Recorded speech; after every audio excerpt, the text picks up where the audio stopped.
In a quiet little town surrounded by rolling hills, there was a cemetery that most people avoided. It wasn't because it was creepy or haunted. It was just sad. Rows of headstones stood silently under the sun, their shadows stretching long in the evenings. Among these graves sat a young boy named Ethan almost every day after school. He would bring a small stool with him and sit quietly beside one particular grave. Sometimes he talked to it, other times he cried softly, clutching a faded photograph tightly in his hands. To everyone who passed by, Ethan seemed like a tragic figure, a child unable to accept the loss of his mother. But what no one realized was that Ethan wasn't simply mourning her death. Deep down, he believed she was still alive. Ethan's mother, Clara, had been everything to him. She worked hard as a nurse at the local hospital, juggling long shifts while making sure Ethan never felt neglected. Life hadn't been easy for them. They lived in a modest apartment on the edge of town, surviving paycheck to paycheck ever since Ethan's father walked out on them when he was just 5 years old. But despite their struggles, Clara always found ways to make life beautiful for her son. She baked cookies shaped like stars on special occasions, read bedtime stories until his eyelids grew heavy, and taught him how to ride a bike without training wheels. Ethan adored her more than anything in the world. Clara's death came suddenly and unexpectedly. One evening, she didn't come home from work.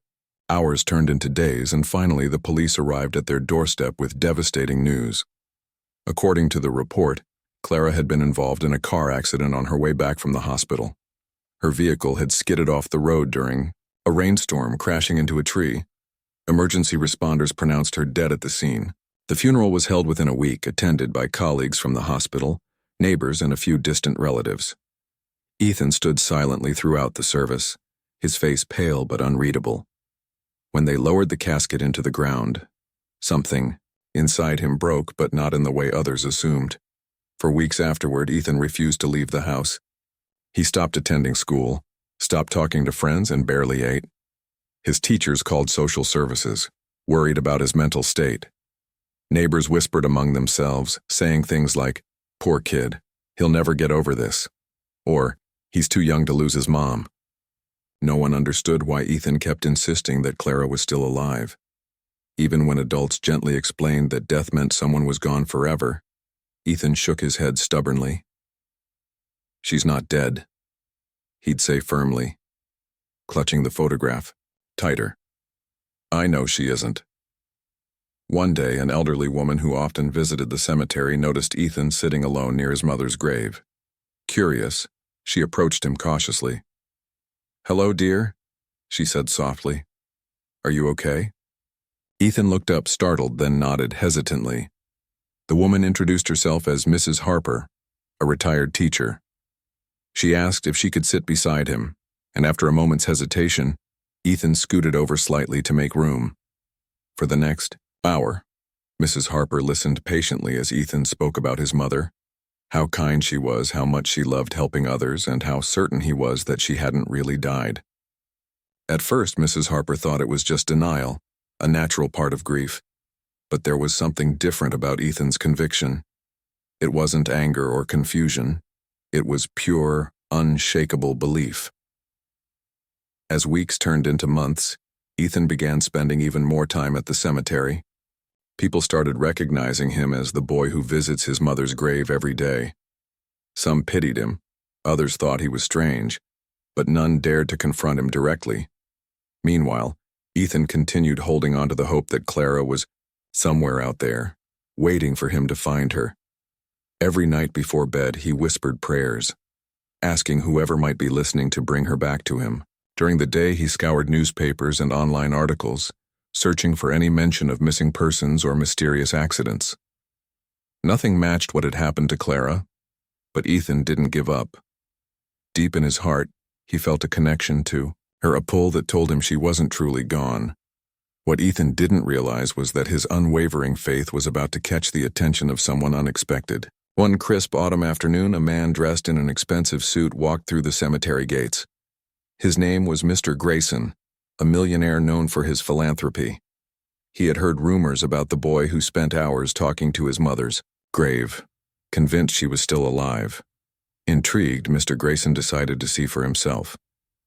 As he approached Ethan, he noticed the boy's eyes were red from crying, yet there was a spark of determination in them. Something about Ethan's story resonated deeply with Mr. Grayson, reminding him of his own childhood losses. Little did Ethan know this chance encounter was about to change everything, not just for him but for Clara too. Though Ethan couldn't have imagined it at the time, his belief, that fragile thread of hope, was about to unravel a truth far greater than anyone could have predicted. And as Mr. Grayson stood watching the boy wipe away tears, he made a silent promise to uncover whatever secrets lay hidden beneath the surface of this heartbreaking tale. Mr. Grayson wasn't the kind of man who sought attention. Despite his immense wealth, he lived a relatively quiet life, devoting much of his time to charitable causes. He had built hospitals, funded scholarships for underprivileged children, and even helped rebuild entire communities after natural disasters. But lately, something felt different. Perhaps it was age catching up with him, or maybe it was the emptiness that came from years of being surrounded by luxury but lacking meaningful connections. Whatever it was, Mr. Grayson found himself craving purpose beyond writing checks. That's why, on that crisp autumn afternoon, he decided to visit the cemetery. It wasn't unusual for him to take long walks through such places. They offered solitude and reflection. But today he had another reason. Rumors about the boy who visited his mother's grave daily had reached his ears. At first, he dismissed them as mere gossip. But the more he heard, the more intrigued he became. A child refusing to accept his mother's death? That kind of conviction stirred something in Mr. Grayson. So, armed with curiosity and a desire to understand, he walked through the iron gates of the cemetery. When he spotted Ethan sitting alone by the grave, Mr. Grayson slowed his pace. The boy looked small against the vast backdrop of headstones, yet there was an undeniable strength in his posture. His shoulders were hunched forward slightly, but his grip on the photograph in his hands was firm. Mr. Grayson hesitated for a moment before approaching. "Hello," he said gently, careful not to startle the boy. Ethan glanced up, surprised. For a brief second, he seemed unsure whether to trust this stranger dressed in an expensive suit. But there was kindness in Mr. Grayson's eyes, something warm and genuine that put Ethan at ease. "Hi," Ethan replied softly, his voice barely audible over the rustling leaves. "I'm Mr. Grayson," the man introduced himself, taking a step closer. "I couldn't help but notice you come here often. Is this your mother's grave?" Ethan nodded, clutching the photograph tighter. "Yeah, her name's Clara." Mr. Grayson crouched down so he could meet Ethan's gaze directly. "You must miss her very much." Ethan hesitated, then shook his head firmly. "She's not dead. Everyone says she is, but I know she isn't. She wouldn't leave me like that." The words hung in the air between them, heavy with emotion. Mr. Grayson studied Ethan's face carefully. There was no anger or rebellion in his expression, only certainty. This wasn't denial, it was faith. Something deep inside the boy refused to let go of the idea that his mother was still alive. Intrigued, Mr. Grayson asked, "Why do you think she's still out there?" Ethan bit his lip considering the question. Then slowly, he began to explain. He told Mr. Grayson about the dreams he'd been having, vivid dreams where Clara spoke to him, assuring him that she was okay. He described how sometimes when he closed his eyes he could almost hear her voice calling his name. And then there was the photograph. He showed it to Mr. Grayson, a picture of Clara smiling brightly, her arm wrapped around Ethan's shoulders. "Every time I look at this I feel like she's trying to tell me something," Ethan said earnestly. "Like she's waiting for me to find her." Mr. Grayson listened intently, his mind racing. He had seen grief before, both in others and in himself. Loss left scars that never fully healed. But Ethan's story was different. There was something undeniably compelling about the boy's unwavering belief. Could it be possible? Could there be truth hidden beneath layers of misunderstanding? Before leaving, Mr. Grayson promised Ethan he would look into the matter. "I can't make any guarantees," he said cautiously, "but I'll see what I can." Find out. Ethan's eyes lit up with hope for the first time in months. Thank you, he whispered, tears welling up in his eyes. Please, please help me find her. Over the next few days, Mr. Grayson threw himself into uncovering the truth about Clara's supposed death. He hired a team of private investigators, sparing no expense to dig deeper into the circumstances surrounding the accident. The initial police report stated that Clara had died instantly upon impact when her car crashed into a tree during a storm. However, as the investigators dug further, inconsistencies began to surface. One key detail stood out. The body identified as Clara's had been severely disfigured due to the crash. Identification had relied heavily on dental records, which matched those on file for Clara. But what if there had been a mistake? What if someone else's remains had been misidentified? These questions gnawed at Mr. Grayson's mind as his team worked tirelessly to retrace every step of the investigation. Meanwhile, Ethan continued visiting the cemetery, unaware of the efforts underway to prove his instincts right.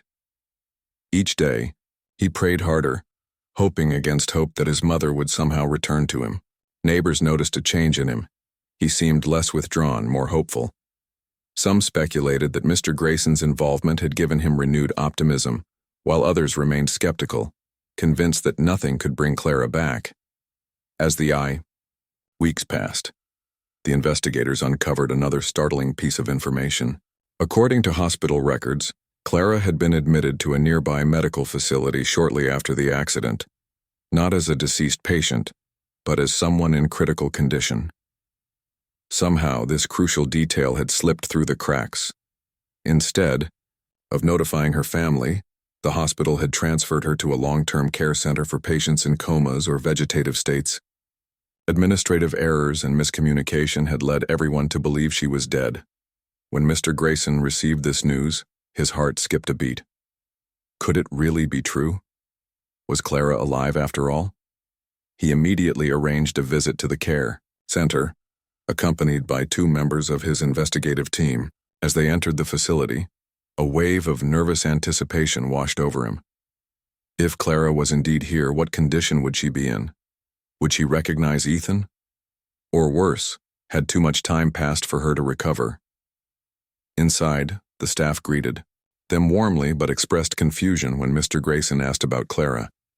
After reviewing their records, however, they confirmed that yes, a woman matching Clara's description had been admitted several months ago. She had remained unconscious ever since, receiving minimal treatment due to lack of funding and next-of-kin contact. Mr. Grayson's stomach churned with guilt and frustration. How could such a grave error have happened? Finally, they led him to Clara's room. The sight that greeted him was heartbreaking yet miraculous. Lying motionless in a hospital bed, connected to machines that monitored her vitals, was Clara. Though frail and pale, she bore a striking resemblance to the woman in Ethan's photograph. Tears filled Mr. Grayson's eyes as he realized the truth. Ethan had been right all along. His mother wasn't dead. She was simply lost in a system that had failed her. Determined to rectify the situation, Mr. Grayson instructed his team to arrange for Clara's transfer to a top-tier rehabilitation center. He paid for all expenses up front, ensuring she would receive the best care possible. Then, with a mixture of excitement and apprehension, he prepared to deliver the news to Ethan. The boy who had refused to give up hope was about to discover that his faith had been justified, and that his mother's journey back to him was just beginning. The morning sun filtered through the curtains of Ethan's small bedroom, casting golden streaks across his face. For the first time in months, he woke up with a sense of anticipation rather than dread. Mr. Grayson had promised to keep him updated on his investigation, and though Ethan didn't know what to expect, he felt a flicker of hope burning brighter than ever before. That flicker grew into a flame when the doorbell rang later that afternoon. Ethan opened the door to find Mr. Grayson standing there, his expression calm but intense.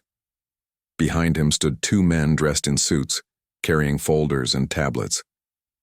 Ethan's heart raced as he stepped aside to let them in. "Did you find anything?" he asked breathlessly, unable to mask his anxiety. Mr. Grayson nodded slowly, choosing his words carefully. "Ethan," he began, his voice steady but tinged with emotion. "What I'm about to tell you is going to be difficult to hear at first, but I need you to stay strong, okay?" Ethan swallowed hard, nodding silently. He gripped the edge of the table nearby, bracing himself for whatever news was coming next. Taking a deep breath, Mr. Grayson continued. "Your mother, she's not dead." For a moment, Ethan froze, unsure if he'd heard correctly. Then, like a dam breaking loose, tears streamed down his cheeks. His knees buckled, and he sank onto the chair behind him. "She's alive," he whispered hoarsely, clutching his chest as if trying to hold back the overwhelming rush of emotions, threatening to overwhelm him. "Yes," Mr. Grayson confirmed, his own eyes glistening with unshed tears. "She survived the accident, but due to severe injuries, she fell into a coma. There was a mix-up at the hospital, a terrible mistake, and everyone assumed she had passed away. She was transferred to a long-term care facility where patients in comas are kept. No one reached out to inform her family because of administrative errors." Ethan's mind spun as he processed the information. All this time, while he sat by her grave crying and praying, Clara had been alive, fighting silently, unseen by the world. Guilt, relief, joy, and anger swirled inside him like a storm. "Where is she now?" he managed to ask, his voice trembling. "She's in a rehabilitation center," Mr. Grayson replied. "I've arranged for her to receive the best care possible. The doctors believe there's a chance she could wake up, though it may take time. They're optimistic, given her condition." Ethan's hands trembled as he clutched the photograph of his mother. "Can I see her?" he asked desperately. "Please, I need to see her." Mr. Grayson placed a reassuring hand on Ethan's shoulder. "Of course. We'll go together tomorrow morning. I promise you we'll do everything we can to bring her back to you." The drive to the rehabilitation center felt endless. Ethan stared out the car window, watching the familiar streets blur past. His stomach churned with nerves, excitement, and fear all rolled into one. What would he say to her? Would she recognize him? And what if she never woke up? These questions haunted him, but deep down, he refused to let doubt creep in. He had waited too long for this moment to lose faith now. When they arrived, Mr. Grayson guided Ethan through the pristine halls of the facility. Nurses bustled about, their faces kind and professional. Finally, they stopped outside a room labeled Room 214. Taking a deep breath, Ethan pushed open the door. The sight that greeted him was both heartbreaking and miraculous. Clara lay motionless in the hospital bed, her frail body connected to machines that beeped softly in the background. Tubes snaked around her arms, delivering nutrients and medication. Her face was pale, almost translucent, but even in her unconscious state, Ethan recognized her immediately. It was unmistakably his mother, the woman who had tucked him into bed, kissed his forehead, and told him bedtime stories. Tears welled up in Ethan's eyes as he approached the bed. He reached out hesitantly, afraid to touch her, as if she might disappear if he did. But then, gathering his courage, he took her hand in his. It was cold and limp, but it still felt like hers.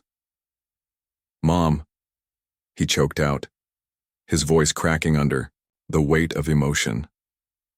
"It's me, Ethan. I'm here." He stayed by her side for hours, talking to her softly. He told her about everything that had happened since the accident, the lonely nights, the visits to her grave, the people who doubted him. He shared memories of their life together, hoping against hope that somewhere deep inside she could hear him. When he finally ran out of words, he simply held her hand, willing her to wake up. Meanwhile, Mr. Grayson met with the medical team overseeing Clara's care. They explained her condition in detail, how the trauma from the accident had caused significant brain damage, leaving her in a persistent vegetative state. While modern medicine offered some hope for recovery, there were no guarantees. Awakening from such a prolonged coma depended on numerous factors, including the patient's resilience and the level of support they received during rehabilitation. Despite the uncertainty, Mr. Grayson remained resolute. He instructed the staff to spare no expense in Clara's treatment, ensuring she received cutting-edge therapies and round-the-clock care. He also arranged for a private room so Ethan could visit whenever he wanted, without feeling overwhelmed by the bustling environment of the hospital. As days turned into weeks, Ethan became a regular fixture at the rehabilitation center.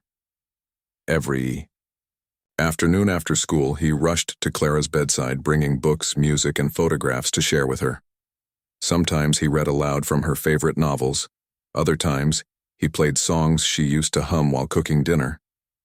Though she showed no visible response, Ethan believed she could sense his presence. He often imagined her trapped in a dreamlike state, aware of his voice calling her back to reality. One evening, as Ethan sat beside Clara, gently stroking her hand, something extraordinary happened. Her fingers twitched slightly, barely noticeable, but enough to send a jolt of electricity through Ethan's body. "Mom?" he whispered urgently, leaning closer.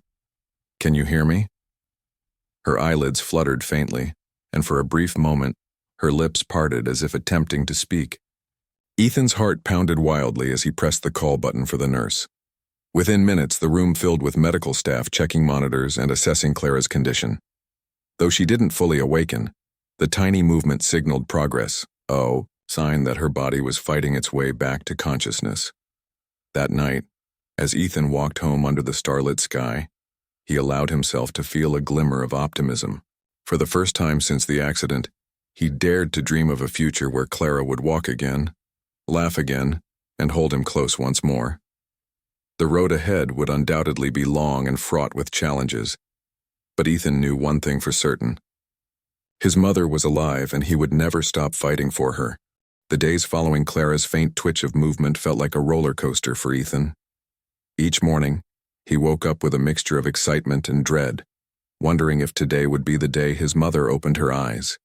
He clung to the memory of that tiny flicker of life, a sign that she was still in there fighting her way back to him. But progress was agonizingly slow, and the waiting game tested his patience and faith. Clara's rehabilitation routine became a carefully orchestrated schedule of therapies and treatments designed to stimulate her brain and body.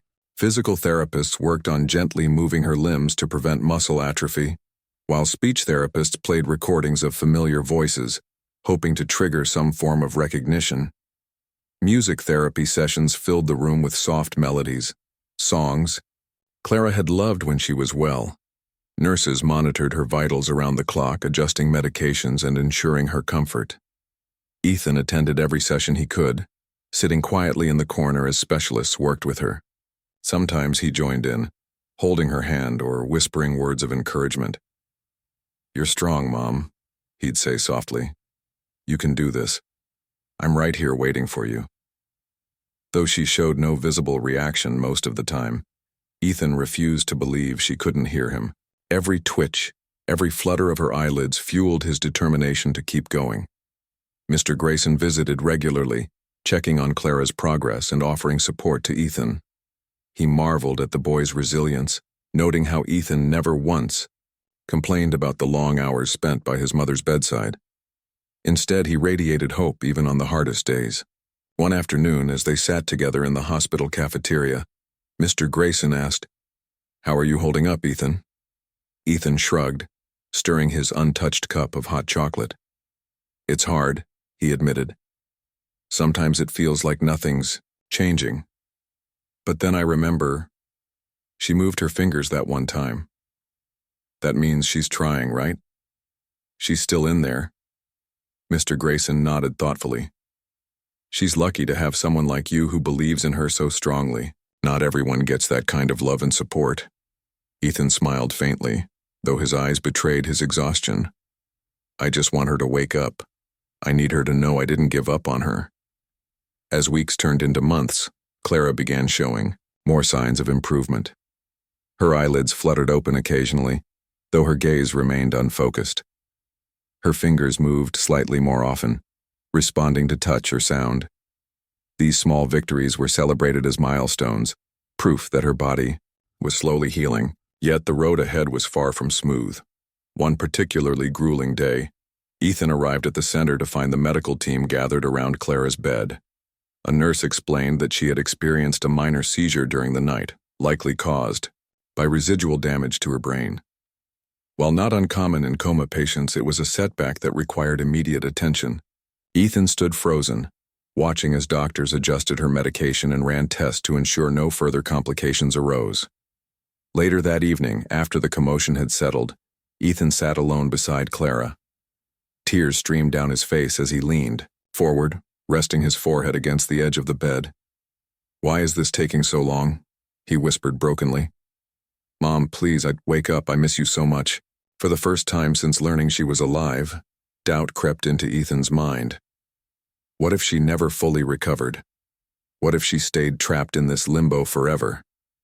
The weight of uncertainty pressed heavily on his young shoulders, threatening to crush the hope he'd fought so hard to hold on to.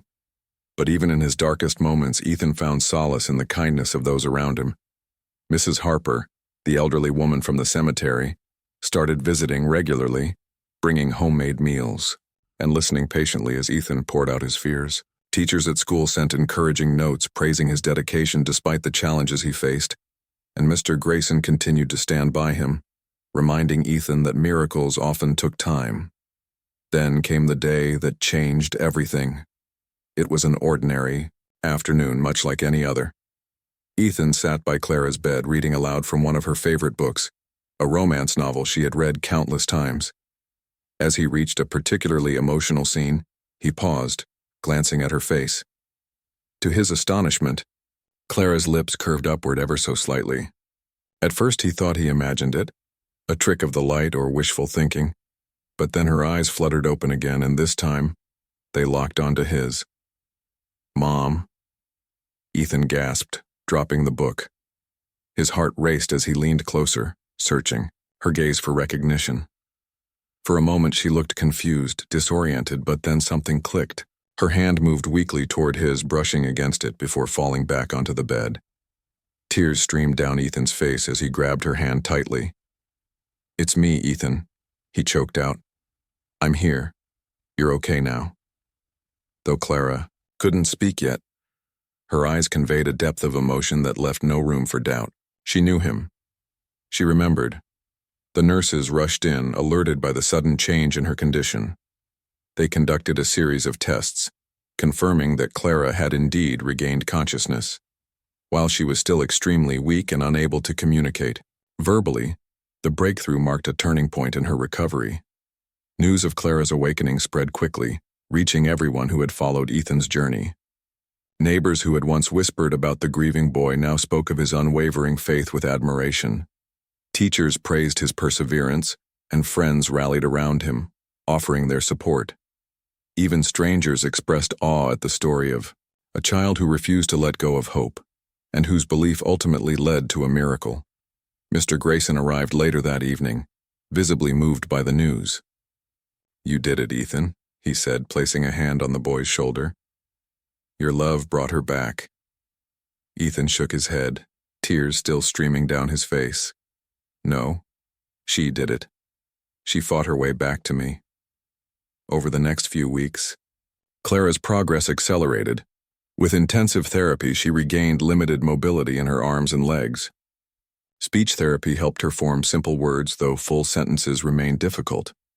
Despite these challenges, her spirit shone brightly.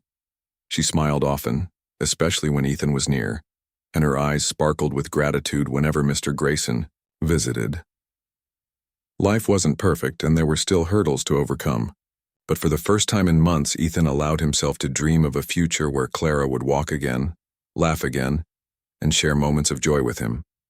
Together, they were rebuilding what had been lost, not just physically, but emotionally as well.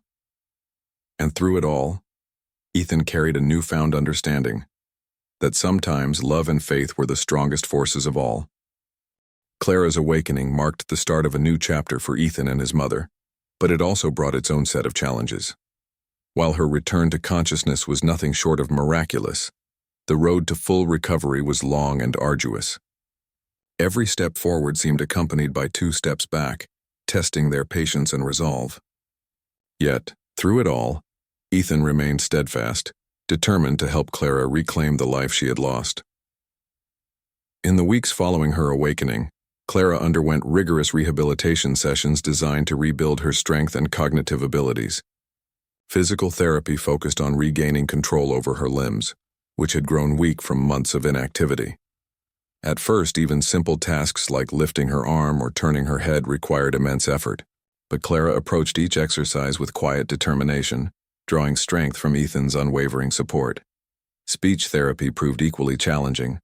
Though Clara could now form basic words and phrases, stringing them together into coherent sentences often left her frustrated. Some days she grew so discouraged that she refused to speak at all, retreating into silence.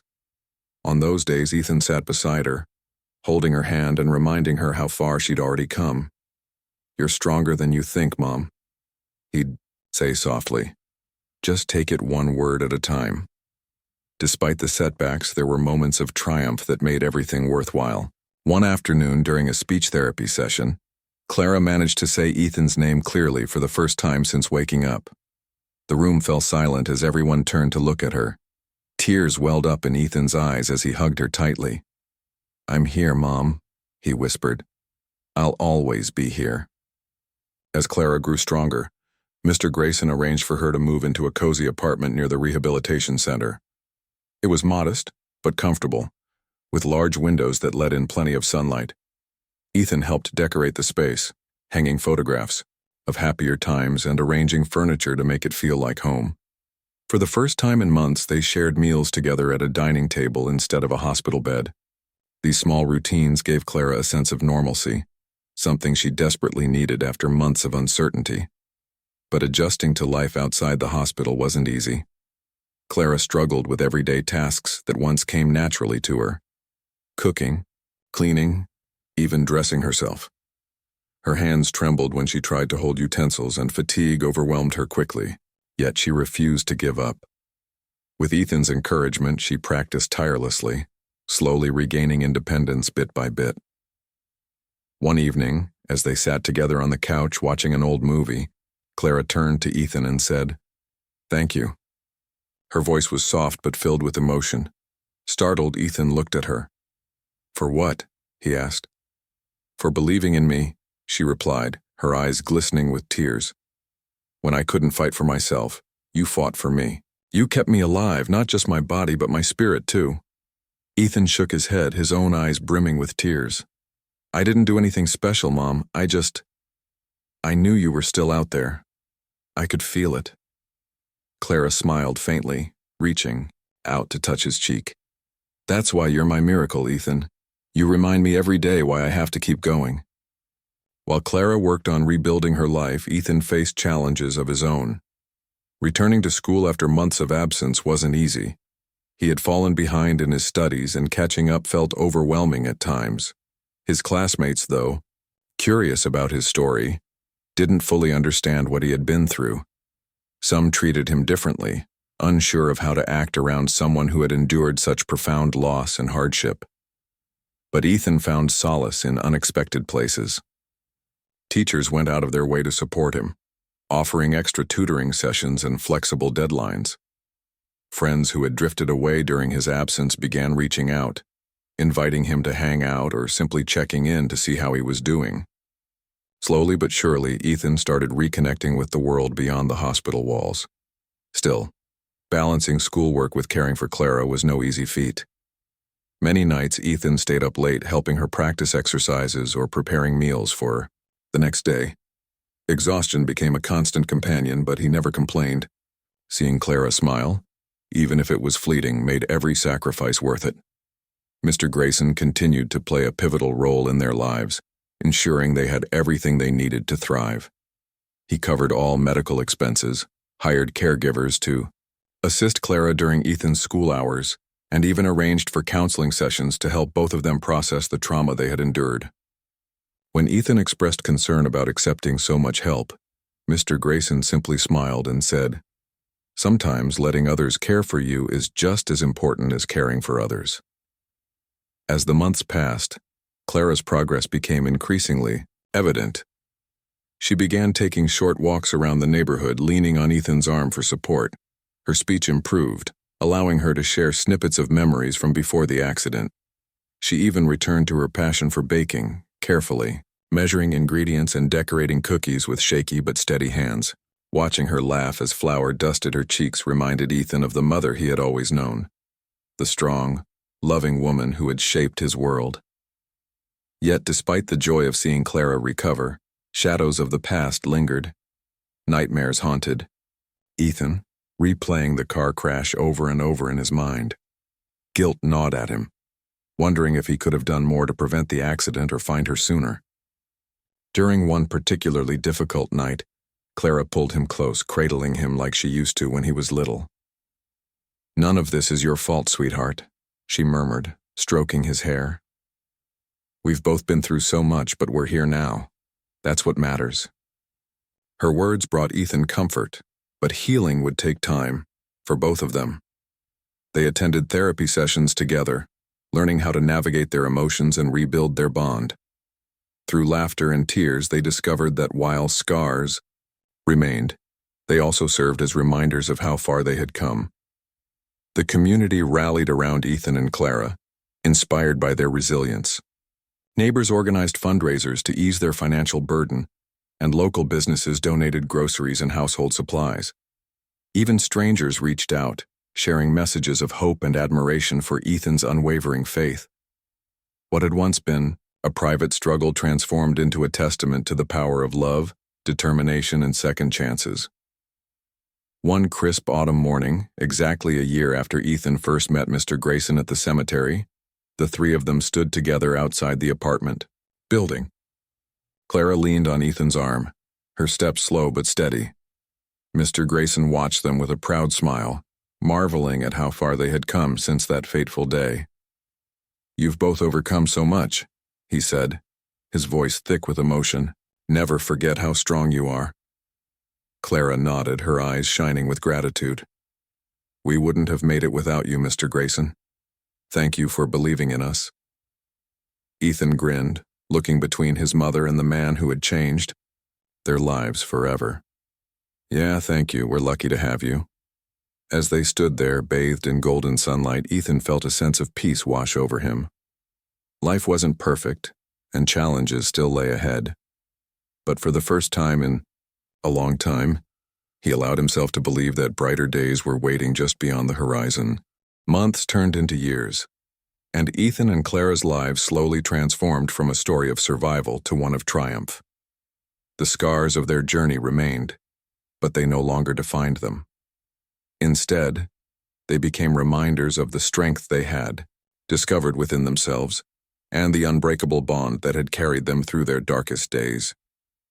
Clara continued to improve with each passing day. Her once shaky hands grew steadier, allowing her to return to work part-time at the local hospital.